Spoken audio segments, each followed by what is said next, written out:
How to turn on and enable location on Google Maps. Hello guys, so all what you have to do is go to Google Maps. Now this is the home page.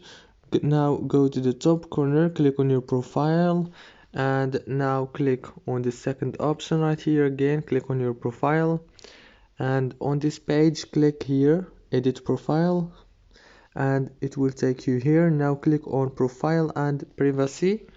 As you can see, click here and you will find the location option here on this page. Click on it and you can turn it on just from here. If this video was helpful, please don't forget to like and subscribe, and thank you so much for watching.